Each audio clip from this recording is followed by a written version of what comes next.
ആവർത്തന പുസ്തകം 13-ാം അധ്യായം. ഞാൻ നിങ്ങളോട് ആജ്ഞാപിക്കുന്നതൊക്കെയും പ്രമാണിച്ചു നടപ്പൻ. അതിനോട് കൂട്ടരുത്, അതിൽ നിന്ന് കുറയ്ക്കുകയും അരുത്. നിങ്ങളുടെ ഇടയിൽ ഒരു പ്രവാചകനോ സ്വപ്നക്കാരനോ എഴുന്നേറ്റ് നീ അറിഞ്ഞിട്ടില്ലാത്ത അന്യദൈവങ്ങളെ നാം ചെന്ന് സേവിക്ക എന്ന് പറഞ്ഞും കൊണ്ട് ഒരടയാളമോ അത്ഭുതമോ മുന്നറിയിക്കുകയും അവൻ പറഞ്ഞ അടയാളമോ അത്ഭുതമോ സംഭവിക്കുകയും ചെയ്താൽ ആ പ്രവാചകന്റെയോ സ്വപ്നക്കാരൻ്റെയോ വാക്ക് നീ കേട്ടനുസരിക്കരുത്.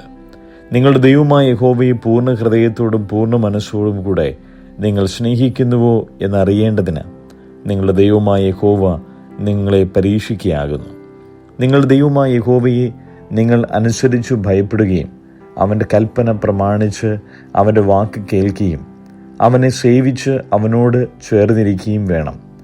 ആ പ്രവാചകനോ സ്വപ്നക്കാരനോ മിസ്രയീം ദേശത്തു നിങ്ങളെ കൊണ്ടുവന്നവനും അടിമ വീട്ടിൽ നിന്ന് വീണ്ടെടുത്തവനുമായ നിങ്ങളുടെ ദൈവമായ യഹോവയ്ക്ക് വിരോധമായി ദ്രോഹം സംസാരിച്ച് നീ നടക്കേണ്ടതിന് നിന്റെ ദൈവമായ യഹോവ കൽപ്പിച്ച വഴിയിൽ നിന്ന് നിന്നെ തെറ്റിപ്പാൻ നോക്കിയതുകൊണ്ട് അവനെ കൊല്ലേണം. അങ്ങനെ നിന്റെ മധ്യേ നിന്ന് ദോഷം നീക്കിക്കളയണം.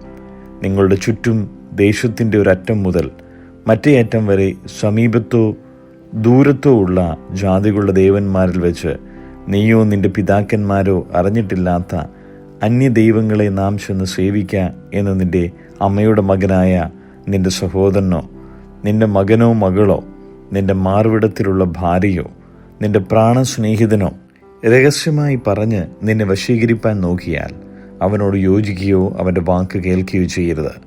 അവനോട് കനിവ് തോന്നുകയോ അവനോട് ക്ഷമിച്ച് അവനെ ഒളിപ്പിക്കുകയോ ചെയ്യാതെ അവനെ കൊന്നുകളയണം. അവനെ കൊല്ലേണ്ടതിന് ആദ്യം നിന്റെ കൈയും പിന്നെ സർവ്വജനത്തിൻ്റെ കൈയും അവൻ്റെ മേൽ ചൊല്ലേണം. അടിമ വീടായ മിസ്രയീം ദേശത്തു നിന്നെ കൊണ്ടുവന്ന നിന്റെ ദൈവമായ യഹോവയോട് നിന്നെ അകറ്റിക്കളവാൻ അവൻ അന്വേഷിച്ചതുകൊണ്ട് അവനെ കല്ലെറിഞ്ഞു കൊല്ലണം. ഇനി നിങ്ങളുടെ ഇടയിൽ ഈ അരുതാത്ത കാര്യം നടക്കാതിരിപ്പാൻ തക്കവണ്ണം ഇസ്രായേലെല്ലാം കേട്ടു ഭയപ്പെടണം. നിങ്ങൾ അറിഞ്ഞിട്ടില്ലാത്ത അന്യദൈവങ്ങളെ നാം ചെന്ന് സേവിക്കണമെന്ന് പറയുന്ന നീചന്മാർ നിങ്ങളുടെ ഇടയിൽ നിന്ന് പുറപ്പെട്ട് തങ്ങളുടെ പട്ടണത്തിലെ നിവാസികളെ വശീകരിച്ചിരിക്കുന്നു എന്ന് നിന്റെ ദൈവമായ യഹോവ നിനക്ക് പാർപ്പാൻ തന്നിട്ടുള്ള നിന്റെ പട്ടണങ്ങളിൽ ഒന്നിനെക്കുറിച്ച് കേട്ടാൽ നീ നല്ലവണ്ണം അന്വേഷിക്കുകയും പരിശോധനയും വിസ്താരവും കഴിക്കണം. അങ്ങനെയുള്ള മ്ലേച്ഛത നിങ്ങളുടെ ഇടയിൽ നിന്ന് നടന്നു എന്ന കാര്യം വാസ്തവവും നിശ്ചയവുമെങ്കിൽ നീ ആ പട്ടണത്തിലെ നിവാസികളെ വാളിൻ്റെ വായ്ത്തലയാൽ കൊന്ന് അതും അതിലുള്ളതൊക്കെയും അതിലെ മൃഗങ്ങളെയും വാളിൻ്റെ വായ്ത്തലയാൽ ശപഥാർപ്പിതമായി സംഹരിക്കണം. അതിലെ കൊള്ളയൊക്കെയും വീതിയുടെ നടുവിൽ കൂട്ടി ആ പട്ടണവും അതിലെ കൊള്ളയൊക്കെയും അശേഷം നിന്റെ ദൈവമായ യഹോവയ്ക്കായി തീയിട്ട് ചുട്ടുകളയണം. അത് എന്നും പാഴ്ക്കുന്നായിരിക്കണം. അതിനെ പിന്നെ പണിയുകയും വരരുത്. നിന്റെ ദൈവമായ യഹോവയുടെ വാക്ക് കേട്ട് ഞാൻ ഇന്ന് നിന്നോട് ആജ്ഞാപിക്കുന്ന അവൻ്റെ സകല കൽപ്പനകളും പ്രമാണിച്ച് നിന്റെ ദൈവമായ യഹോവയ്ക്ക് ഹിതമായുള്ളത് ചെയ്തിട്ട് യഹോവ തൻ്റെ ഉഗ്രകോപം വിട്ടുതിരിഞ്ഞ് നിന്നോട് കരുണയും കനിവും കാണിക്കേണ്ടതിന് നിന്റെ പിതാക്കന്മാരോട് സത്യം ചെയ്തതുപോലെ നിന്നെ വർദ്ധിപ്പിക്കേണ്ടതിനും ശപഥാർപ്പിതമായ യാതൊന്നും നിന്റെ കയ്യിൽ പറ്റിയിരിക്കരുത്.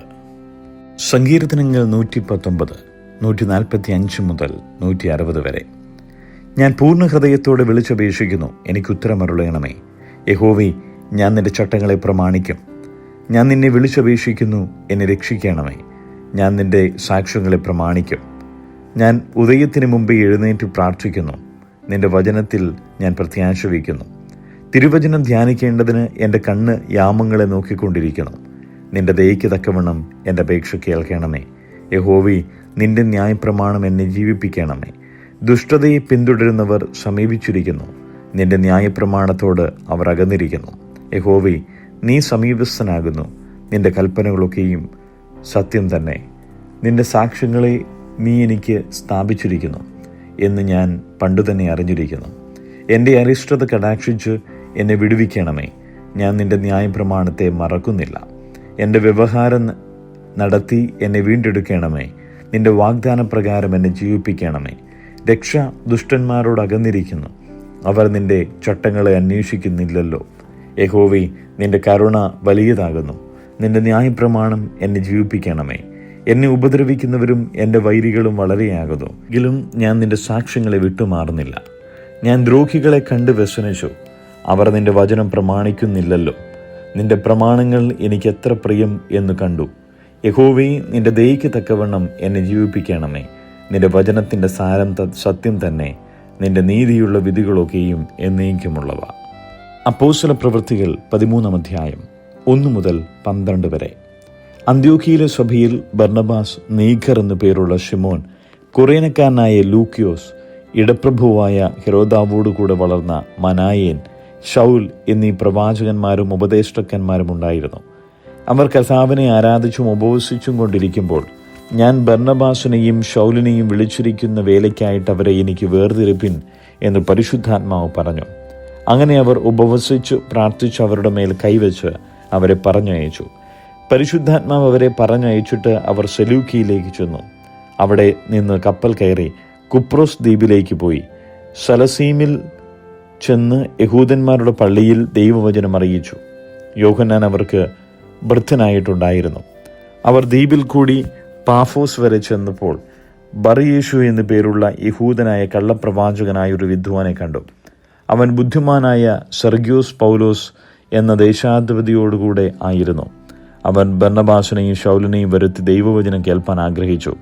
എന്നാൽ എലീമാസ് എന്ന വിദ്വാൻ, ഇതാകുന്നു അവൻ്റെ പേരിൻ്റെ അർത്ഥം, അവരോട് എതിർത്ത് നിന്ന് ദേശാധിപതിയുടെ വിശ്വാസം തടുത്തു കളയുവാൻ ശ്രമിച്ചു. അപ്പോൾ പൗലോസ് എന്നു പേരുള്ള ശൗൽ പരിശുദ്ധാത്മ പൂർണ്ണനായി അവനെ ഉറ്റുനോക്കി, ഹേ സകല കപടവും സകല ധൂർത്തും നിറഞ്ഞവനെ, പിശാചിന്റെ മകനെ, സർവനീതിയുടെയും ശത്രുവേ, കർത്താവിൻ്റെ നേർവഴികളെ മറച്ചു കളയുന്നത് നീ മതിയാക്കുകയില്ലയോ?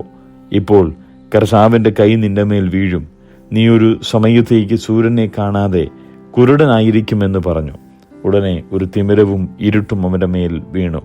കൈ പിടിച്ച് നടത്തുന്നവരെ തിരഞ്ഞുകൊണ്ട് അവൻ തപ്പി നടന്നു. ഈ ഉണ്ടായത് ദേശാധിപതി കണ്ടിട്ട് കർത്താവിൻ്റെ ഉപദേശത്തിൽ വിസ്മയിച്ച് വിശ്വസിച്ചു.